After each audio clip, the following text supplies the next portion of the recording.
River Creek Prison met the October morning with its usual routine. The heavy gates opened at 7:30 sharp, letting in an armored corrections van. Merritt Caldwell watched its approach from the window of her office on the 3rd floor of the administration building, absently stirring her long-cooled coffee. Her office, like herself, was the epitome of order and discipline.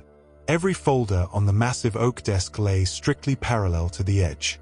The computer monitor was perfectly aligned. Even the blinds on the windows hung with mathematical precision. In her 25 years in the prison system, Merritt Caldwell had learned to value order above all else. Today's transport brought only one inmate, Fletcher Kedy, transferred from the Nevada State Penitentiary.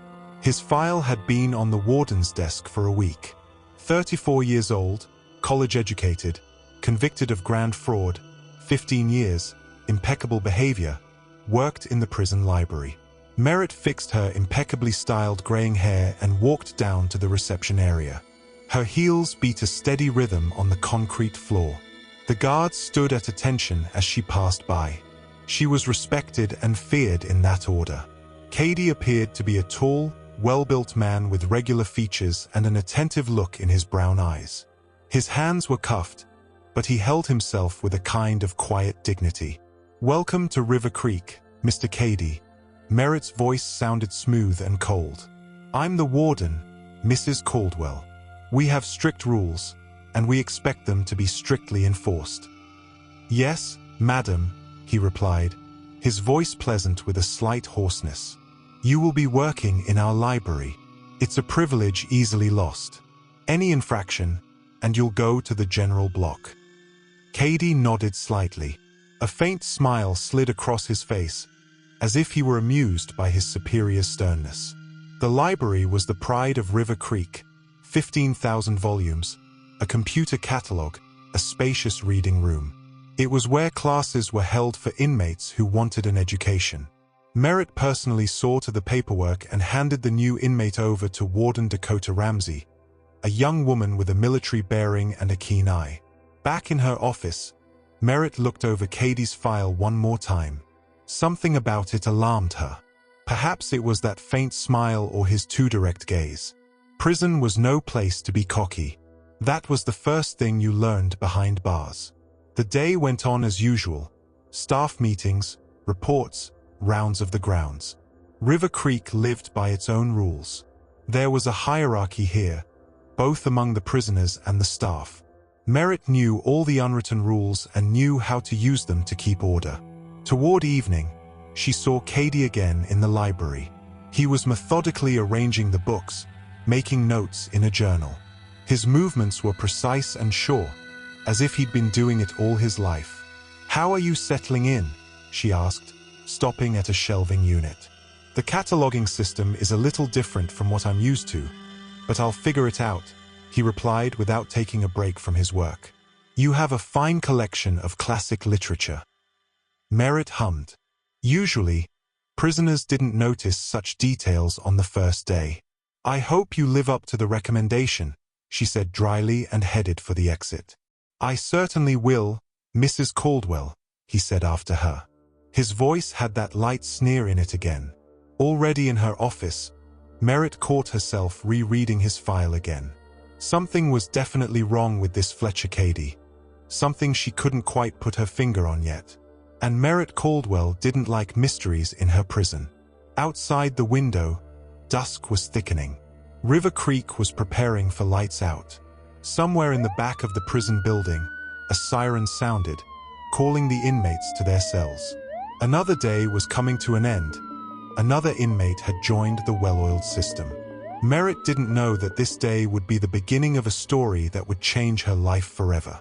A month passed. Fletcher Kedy quickly put the library in order. The catalog was updated with pedantic precision. Books were returned to the shelves on checkout day, and the reading room was always immaculately clean. Even the most fastidious wardens couldn't find anything to complain about. Merritt looked into the library more and more often on the pretext of checking in. She noticed how skillfully Kedy dealt with the other prisoners. He never raised his voice, but his requests were obeyed without question. That evening, She stayed in the library longer than usual. Kedy was arranging books in the far corner when she stopped at the shelf of classic literature. "You've reorganized the classic section," she remarked, running her finger along the spines. "Yes, by chronology of works," he echoed, stepping closer. "It's easier to trace the development of literary movements that way." Interesting approach. Merritt picked up a tattered volume from the shelf. Jane Austen. I haven't reread it in a while. Pride and Prejudice. He sounded genuinely interested. Or Emma. She paused. Are you well acquainted with her work? I studied English literature at university, he shrugged. Austen was the subject of my thesis. Her understanding of human nature is remarkably accurate. They talked for nearly an hour. Kedy proved to be a great conversationalist, a well-read man with a sharp mind and an unexpected sense of humor. He talked about literature with a passion that surprised Merritt. From that evening on, their conversations became regular. They discussed Dickens, argued about modern prose, and shared their impressions of poetry. Merritt caught herself looking forward to these conversations. "You don't look like a financial swindler," she once said. "What should a financial fraudster look like?" He smiled. "A man in an expensive suit with a shark smile." Maybe, she looked at him carefully, but definitely not a connoisseur of Victorian literature. "Life is full of paradoxes, Mrs. Caldwell," he held her gaze. "Sometimes, we don't know what we're capable of ourselves." Something flashed in his brown eyes that made her uncomfortable, but the feeling quickly passed. Dakota Ramsey was the first to notice the change in her boss's demeanor. Mrs. Caldwell smiles more often and appears in the library almost every evening, one day Dakota said in passing. He's a manipulator, Dr. Frost, the prison doctor, had once said when she and Dakota ran into each other in the dining room. "I've seen a few of those. He knows how to make himself comfortable." Dakota remained silent.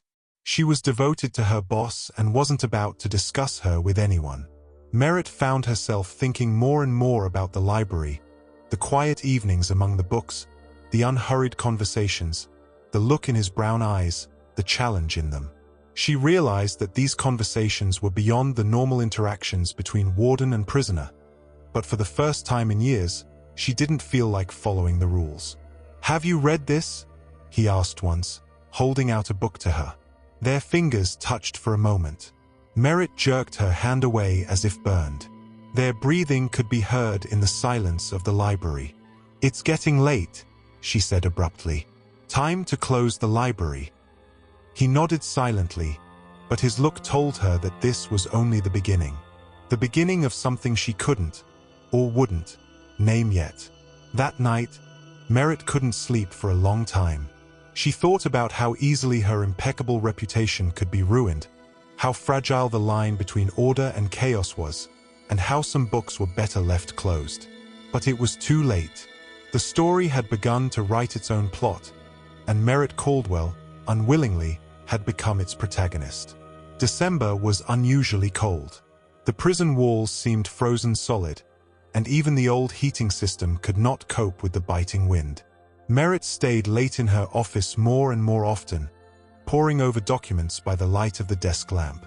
At least that's how she explained her presence in the prison after lights out. That evening, she took a particularly long look at herself in the mirror in the office bathroom. 53 years old. The wrinkles around her eyes had become more noticeable. The gray in her hair was no longer hidden by coloring. Merritt had long ago decided it was a sign of weakness. The austere suit sat flawlessly on her still slender figure. She caught her reflection fixing her hair and felt angry with herself. The walk to the library took exactly 4 minutes. Merritt knew every turn, every security camera. She knew there was a security shift in the west hallway between 10 and 10:15. She knew that Dakota Ramsey was on duty in the other wing. That knowledge should have been alarming, but somehow, it only stirred her blood. Fletcher was waiting for her.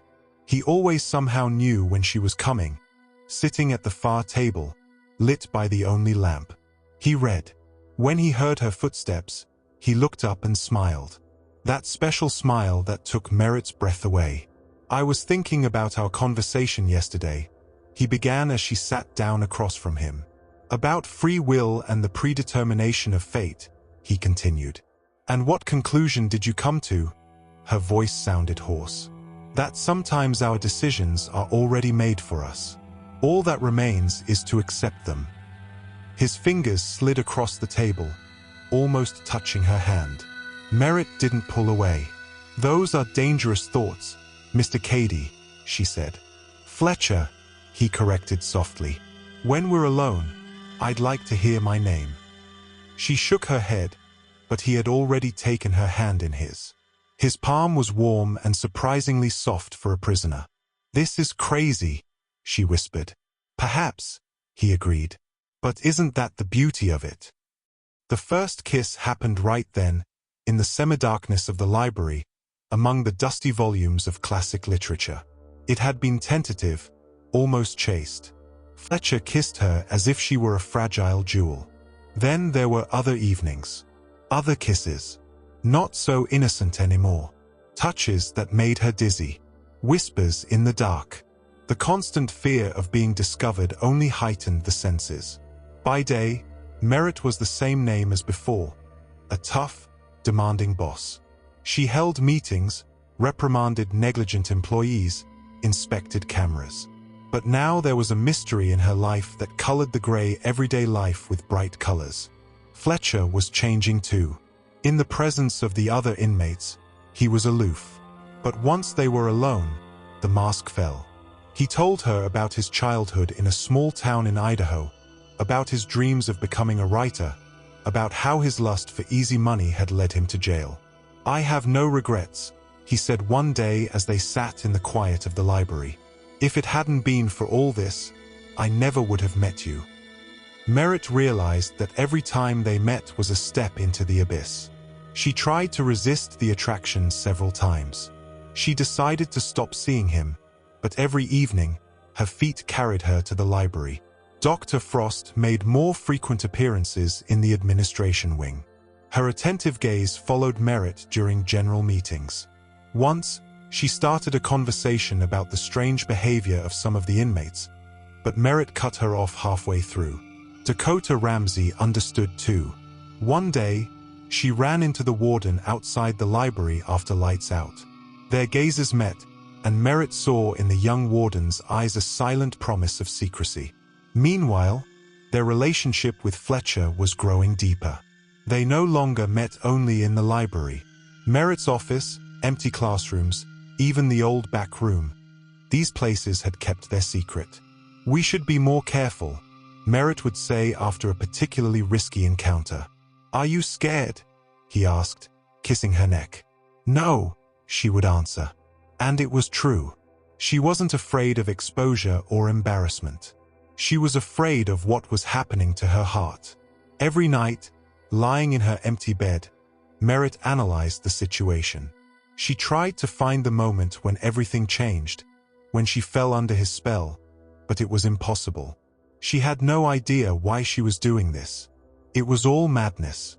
She didn't need Fletcher Kedy. She was an accomplished woman. But with him, everything seemed to make sense. The pages of her life had opened up to an unknown chapter. She closed the door, cutting off his words. The hallway was dark and cold. Somewhere, water dripped measuredly, like a metronome. In her office, Merritt pulled Fletcher Kedy's personnel file from the safe. Now, she saw what she had missed before. The hints in the characterizations, the odd gaps in the medical records, the transfer from Nevada for health reasons. Her hands didn't shake when she signed the transfer order. Her handwriting was as smooth as ever, only the letters seemed sharper, as if each was a small knife. Dakota Ramsey, when she received the order the next morning, didn't ask a single question. Something in her superior's face stopped all possible words. That night, Merritt did not sleep. She sat in her office, looking out the window at the snow-covered prison yard. Somewhere out there, in a cell, sat the man she loved. The man who had killed her slowly, calculatingly, with a smile on his lips. In the desk drawer lay a gun, a service weapon she almost never used. Merritt pulled it out, weighed it in her hand.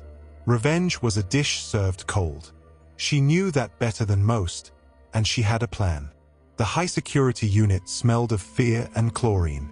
Fletcher knew what awaited him. Over 15 years in various prisons, he'd learned to read the signs. The two guards who led him down the humming corridor did not hide their smirks. Their crude jokes echoed off the walls.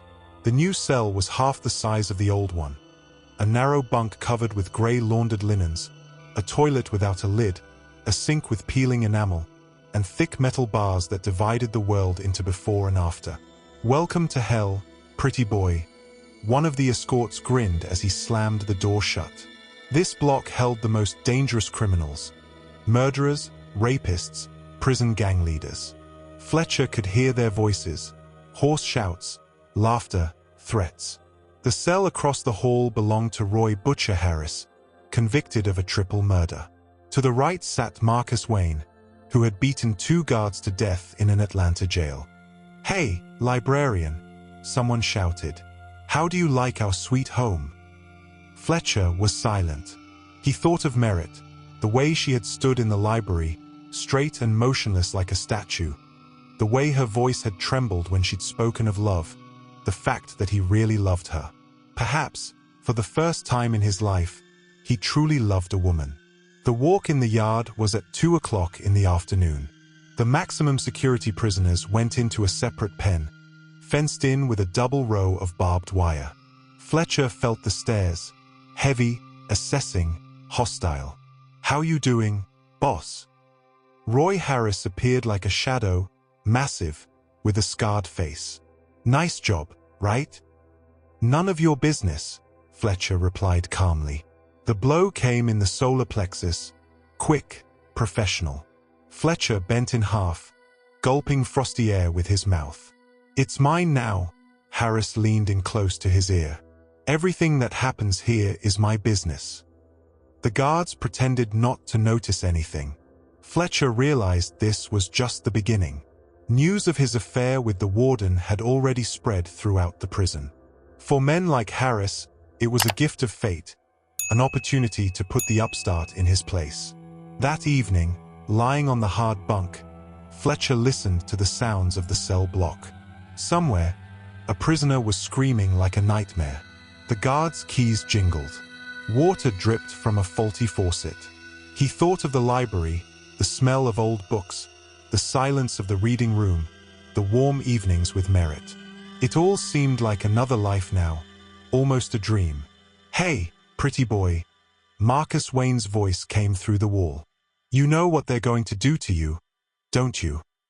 Fletcher knew there was no room in the prison hierarchy for those who slept with their superiors, especially if it ended in scandal. The next day, during lunch, someone accidentally pushed his tray. Hot soup spilled out onto his robe. His soap disappeared in the shower room. Minor bullying, harbingers of greater misfortune. Dakota Ramsey occasionally walked past his cell, her face impenetrable, but once she lingered a second longer than usual. "She really loved you." It sounded like a judgment. By the end of the week, Fletcher noticed that the guards were passing his cell less frequently. At certain hours, the corridor seemed to die out. He knew it meant he was in for a surprise. Friday night, he wrote a letter to Merritt. He wrote 3 pages in small handwriting, trying to explain the inexplicable. He told her about his diagnosis, about his fear of loneliness, about how it was impossible to resist her strength and vulnerability, about how every word of love was true. He gave the letter to the young guard, slipping him a stashed pack of cigarettes. He promised to pass it on, but Fletcher knew Merritt would never read it. At lunch on Sunday, he caught Harris's eye. He nodded faintly to someone behind Fletcher's back and smiled slowly, anticipatively. Fletcher realized the time had come. He could have asked for protection, could have tried to negotiate, but something inside him felt petrified. Perhaps it was redemption. Maybe it was just fatigue. That night, he stared into the darkness of the cell for a long time. Somewhere at the other end of the prison, in her office, sat the woman he loved, who had betrayed him, who now wanted him dead. "Forgive me," he whispered into the darkness, but the darkness did not answer. The morning of February 15th was unusually clear. Merritt Caldwell arrived at the prison earlier than usual. She checked the mail, signed documents, and held a brief meeting with the staff. No one noticed that her right hand occasionally touched the desk drawer where the gun lay. Dakota Ramsey came on shift at 7 in the morning. As she passed Fletcher Kedy's cell, she noticed that he was awake, sitting on his bunk, staring at one point. He had a strange expression on his face, a mixture of doom and determination. At 10 o'clock, Dr. Frost made her rounds. As she entered the high-security cell block, she heard Roy Harris talking softly to his cellmates, scraps of phrases that made her shiver. She wanted to warn her superiors, but then changed her mind. After all, it was none of her business. By lunchtime, the prison was unusually quiet. The prisoners were talking in whispers. The guards were tense. It was as if everyone sensed trouble was coming. At 2 o'clock, Fletcher asked to go to the infirmary, saying he had a bad headache. On the way, he turned down a side corridor. The guard who accompanied him accidentally lagged behind for a few minutes. The library was empty. Fletcher walked slowly between the shelves, touching the spines of the books. Everything was still the same here. The smell of paper, the silence, the muted light from the tall windows. Only now, it seemed like the setting for a play that was coming to an end. At 3 o'clock, Merritt received a note. "He is in the library." The handwriting was unfamiliar. She folded the paper 4 times and burned it with a lighter. Dakota Ramsey watched a group of prisoners, led by Harris, move down the hallway. They walked at a leisurely, confident pace, as if they knew exactly where they were going and why. She turned away and began to check her papers. At 3:30, there was a scream in the library. A short, terrible one, as if a man was trying to say something and couldn't. Then there was silence. Merritt sat in her office, slowly going through the papers. Her hands were calm, her breathing even. Only the whitened knuckles gave away her inattention. At 4 o'clock, a young guard found the body. Fletcher lay between the shelves, among the scattered books. His face was unrecognizably disfigured, multiple stab wounds darkening his chest. Dr. Frost, examining the body, noted a strange detail. A book was clutched in the dead man's hand. Jane Austen's Reason, a tattered hardcover. Dakota Ramsey watched Harris and his men return to their cell block. Their hands were clean, their robes neatly buttoned. Only their eyes glittered with feverish excitement. At 5 o'clock, the detectives arrived at the prison. Merritt met them in her office, collected, professional. With a perfectly even voice, she answered questions clearly and matter-of-factly. No one noticed how she covered her eyes for a moment when the detectives mentioned the crime scene. No one saw her lips quiver as they described the condition of the body. Only Dakota Ramsey, standing in the corner of the office, noticed that the supervisor never once said the name of the murdered man. It was as if Fletcher Kedy had already become a ghost, one of many that haunted the gloomy corridors of River Creek. By nightfall, the prison had regained its usual order. Only the library was dark, where the police were working. Fluorescent lights illuminated the crime scene, turning blood into black stains on the worn linoleum. In her office, Merritt Caldwell stared out the window at the snow-covered yard. A loaded pistol lay in her desk drawer. She never used it. She didn't have to. Revenge did turn out to be a dish served cold. Detectives Ashton Graves and Sage Malloy arrived in River Creek the morning after the murder. Graves, a large man with a streak in his dark hair, had specialized in prison crimes for 15 years. Malloy was his complete opposite. Petite, red-haired, with sharp-looking green eyes. They surveyed the crime scene in silence. The library still bore the marks of last night's tragedy. Dried blood stains on the floor, overturned shelves, scattered books. "Weird," Malloy muttered, squatting down beside a blood stain. "Look, Ashton." The spatter on the shelving units is angled. He was hit from top to bottom. Graves nodded. He was already lying down when the main blows were delivered. Doesn't look like a spontaneous prison fight. This was an execution. The first person they questioned was Dr. Frost. The young woman nervously rubbed the chain of her glasses as she recounted the autopsy results. 23 stab wounds, multiple head injuries. But there's something interesting. Handcuff marks on his wrists. He was restrained, Graves noted. How many people were involved in the murder? Based on the nature of the injuries, at least 4, Frost replied. Dakota Ramsey proved to be a difficult witness. She answered briefly, looking somewhere over Malloy's head. Where were you at the time of the murder? Checking paperwork in the administration building. Did you see anyone suspicious? Everyone in prison is suspicious, she said flatly. Detective Graves noticed how she faltered for a moment when it came to Merritt Caldwell. They left the warden for last. She received them in her office, impeccably dressed, calm, with a perfectly straight back. Mr. Kedy used to work in the library, yes? Graves asked. Yes, she replied. He was transferred there after he arrived. Why was he transferred to a high-security unit a week before his death? Regime violation. Her voice didn't waver. Malloy watched her carefully. Something about her superior's demeanor seemed unnatural to her, like a carefully rehearsed play. By evening, they had their first suspect, Roy Harris. His interrogation lasted 3 hours. Where were you at the time of the murder? In my cell. Can you provide a dozen witnesses? There's always an alibi in prison, Detective, Harris replied coolly. Graves and Malloy sat up late into the night, going over the testimony. Something's not right here, Malloy said, spreading out the crime scene photos. Look, the book in the victim's hand, Reasoning of Reason. Why that one random book?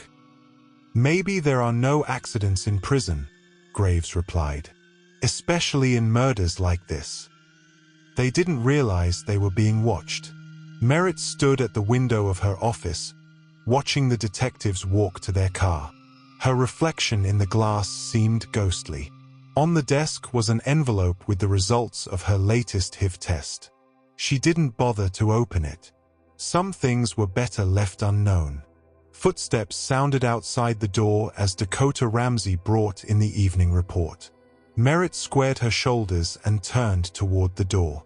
The game was just beginning. On the third day of the investigation, Sage Malloy discovered her first lead. Reviewing the security footage, she noticed a strange pattern. On the day of the murder, 4 cameras in the hallway leading to the library went out of service for 30 minutes at a time. It's not a coincidence, Malloy told Graves. Someone in the administration helped organize the assassination. They started digging deeper.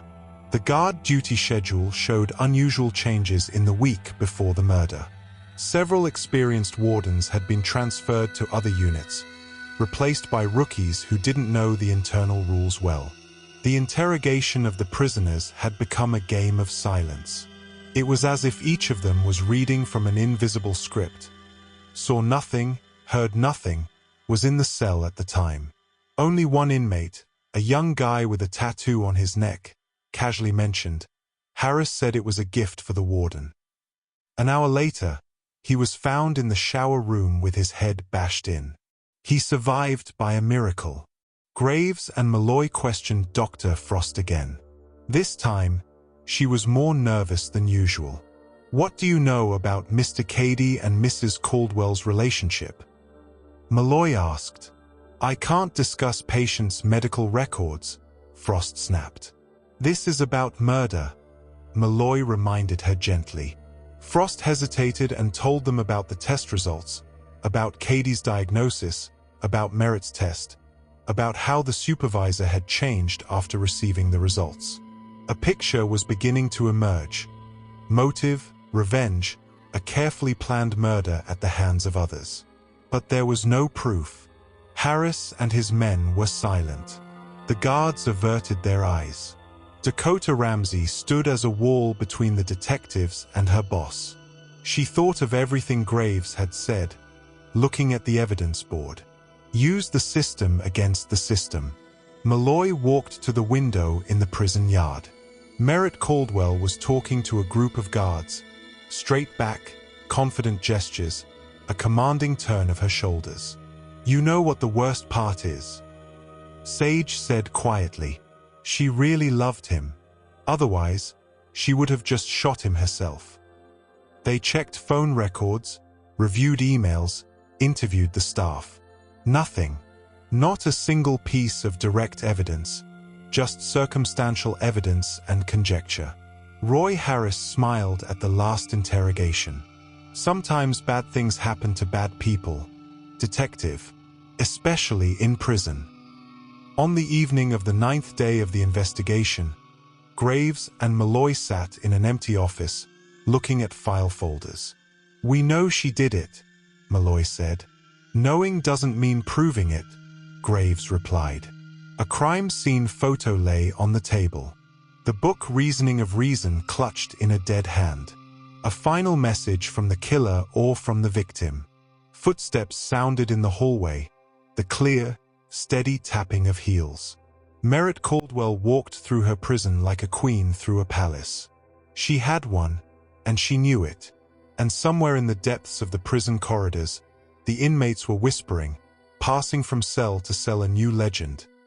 That of the warden who knew how to wait and knew how to avenge. The Fletcher Kedy murder case file landed on the district attorney's desk exactly 1 month after the tragedy. Detectives Graves and Malloy presented all the evidence they had collected. Camera footage, witness statements, forensics. It was enough to open a deeper investigation, though they would never speak of the final truth out loud. And Merritt Caldwell watched the snow fall outside her office window once again. In the evenings, she sometimes came into the library, standing between the shelves, touching the spines of books, perhaps reminiscing, maybe just thinking about the thin line between love and hate. And somewhere in the archives of the Department of Corrections was a file with an unsolved case. On the last page, Detective Malloy had written, "Sometimes justice doesn't come through the law. Sometimes it comes through pain, betrayal, and revenge. And no one knows what the higher price will be, to love and be betrayed, or to take revenge and lose oneself." The case was closed, but the story remains as a reminder that, within the walls of prison, even love can become a deadly weapon.